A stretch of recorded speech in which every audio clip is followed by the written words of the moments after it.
Porque muchas veces nuestros abuelos hacen de nuestros superpapás y nuestros supermamás. Es como que tienen esa doble función de ser abuelos y también ayudarnos y guiarnos, digamos, en la vida. Y a veces cuando llegan a la etapa de la adultez, no siempre son bien tratados, no siempre hay leyes que los protejan, que los ayuden. Y es por eso que estamos con la licenciada Alison Kennedy, que ella lleva un trabajo hace ya unos cuantos años que viene de su abuelo y que de alguna manera busca que justamente los adultos mayores tengan ese apoyo jurídico. ¿Qué tal? Bienvenida, Alison. Bueno, muchas gracias Sofía, ¿cómo están todos? Buenos días. Buenos días para ti. Un trabajo tuyo que comienza hace 2 años, pero de tu abuelo que tiene de hace 25 años. Sí, así es como vos bien contabas recién, este fue un proyecto que lo había iniciado mi abuelo hace 25 años, que él era el doctor Antonio Ferrara, junto con una colega de él, la doctora Delia Giudice. Ambos eran médicos geriatras gerontólogos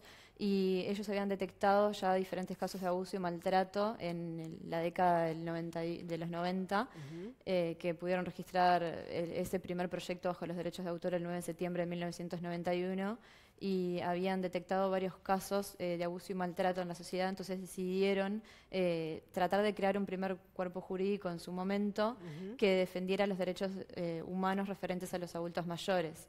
Ese primer proyecto no tuvo suerte en el Se llegó a presentar al Parlamento. se llegó a presentar, pero no contó con el apoyo político, o sea, Bien. nunca fue firmado ni nunca fue ingresado para poder ser estudiado.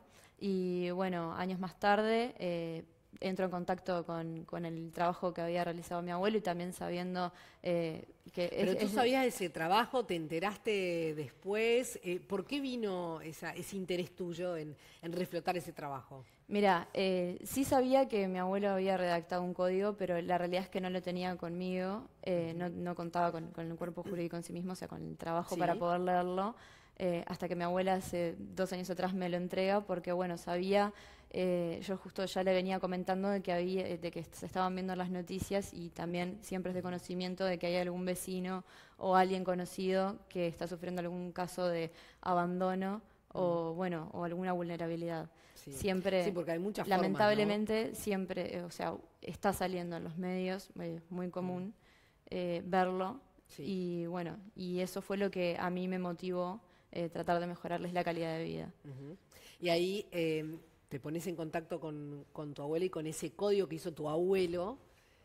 ¿Y Claro. cómo empezó ese camino? Porque empezó con esta inquietud, pero hoy en día tiene reconocimiento internacional, está en el Parlamento en nuestro país.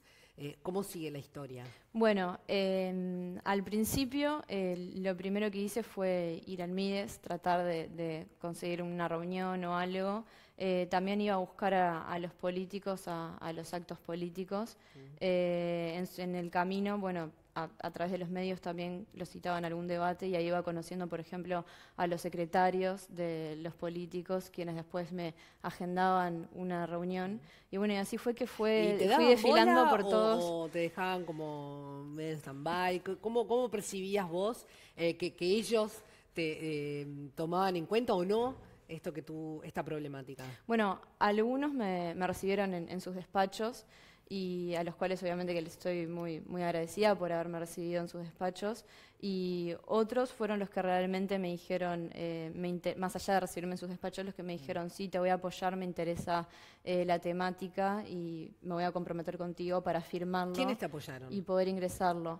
Me apoyó la diputada Gloria Rodríguez, por ejemplo, que sin ella saber, nunca preguntarme, por ejemplo, cuál era mi ideología política o a quién yo votaba, que eso no lo supo, me dijo, sí, te lo voy a firmar y te voy a apoyar porque me interesa la temática. Y eso para mí, o sea, fue muy valorable por parte de ella, por ejemplo. Claro.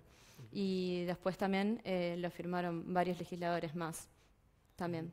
¿De distintos partidos? No, también del Partido Nacional, pero por ejemplo estuve reunida con Pablo Mieres, con Amorín Valle, con diputados del MPP, le hice llegar a senadores del MPP el proyecto. O sea, este proyecto en diciembre, antes de ser ingresado, fue distribuido vía mail a los diputados, por supuesto, ¿no? Donde les hice una carta formal solicitándoles el apoyo, porque los mails son públicos, están en la página del Parlamento, y bueno, y a medida que iba tratando de conseguir reuniones con todos ellos.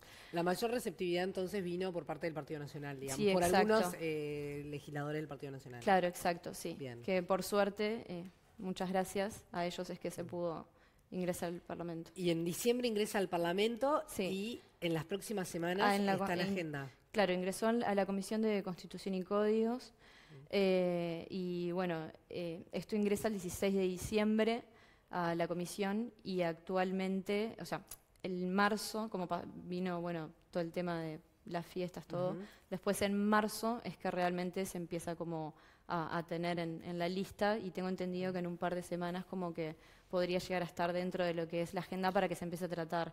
Es un trabajo que tiene 157 artículos y 25 capítulos, todos referidos a los adultos mayores. O sea, Al derecho exacto, a los derechos de los adultos habla del mayores. derecho a un trato digno, habla Eso, todo el tema. quería saber, ¿cuáles son quizás los pilares de esos 157 me 7 dijiste? artículos. 157 artículos. ¿Cuáles son los pilares o los artículos quizás más importantes de este Código del Adulto Mayor? Bueno, te cuento que también para actualizar el código participaron otros profesionales a los cuales entrevisté, como por ejemplo una médica geriatra, una psicóloga de la tercera edad, una nutricionista, un sociólogo, también, bueno, obviamente que abogados penalistas y un abogado jurista, por ejemplo, con todo el tema del léxico y la terminología, a ver si se venía redactando bien el trabajo. Bueno, vaya, mis agradecimientos también para todos ellos.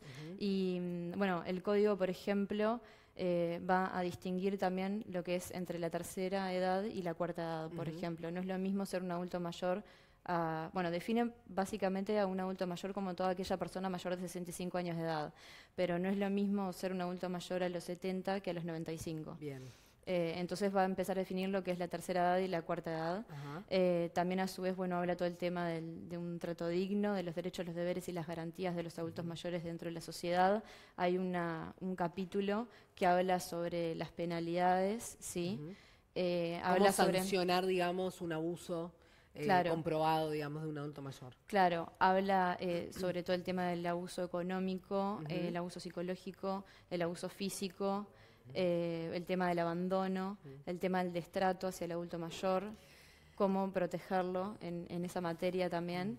Y bueno, por ejemplo, también de la parte de los, habla de los hogares de ancianos, de las casas de salud, habla de una regulación seguramente una regulación que va un poquito más allá, digamos, de la ya existente de las casas de salud o los hogares de ancianos, seguramente. Claro, ahí está. El hecho de crear un código es un conjunto de normas ordenadas sistemáticamente referidas hacia una temática determinada, en este caso los adultos mayores. Lo que se hizo fue, bueno, se tomó como ejemplo ese primer cuerpo que había redactado mi abuelo hace 25 años, que ya tenía el formato de código y además, bueno, a partir del 2000 es que en Uruguay empiezan a surgir algunas leyes aisladas en materia de esta temática. Entonces, algunas que actualmente están vigentes, como por ejemplo el Sistema Nacional de Cuidados, se incluye dentro de lo que es el Código del Adulto Mayor, pero además en el área de salud propone otras cosas, como por ejemplo que no cualquiera puede cuidar a un adulto mayor y que aquellas personas que cuiden a un adulto mayor tienen que contar con determinada formación y determinada capacitación. Bien. Por ejemplo. Sin duda da para seguir hablando, es extenso, es un articulado bastante extensivo, valga la redundancia, pero en alguna otra oportunidad vamos a seguir hablando de esto, porque además tuviste reconocimientos, un premio en Argentina, el llamado Acción de Paz, que se el Premio Misionero de la Paz Mundial. Así que, claro, la organización es Acción para la Paz. Así que felicitaciones por todo el trabajo y mantenernos al tanto cuando, bueno, realmente llegue a la agenda del Parlamento, que para ver que sea en las próximas semanas. Claro. Para ver cómo sigue adelante. Yo, o sea, siempre les digo, si bien fue un proyecto o algo que empezó por mi casa y que lo hizo mi abuelo, que es algo para toda la sociedad y todo es perfectible, obviamente que van a estar de acuerdo con algunos artículos y otros no, pero el hecho de que exista un código le va a dar más importancia a los adultos mayores legalmente. Bien. Y la idea con esto es como generar un cambio cultural donde se los valore y se los respete más en general como sociedad. Entonces creo que este código no lo pido yo y no lo piden los profesionales ni los legisladores que lo firmaron, Bien. sino que lo tiene que pedir la sociedad misma. Así que bueno, muchas gracias también a aquellos que se han contactado conmigo a través de las redes apoyando el proyecto. Licenciada Alison Kennedy, impulsora del Código del Adulto Mayor, muchas gracias por haber venido.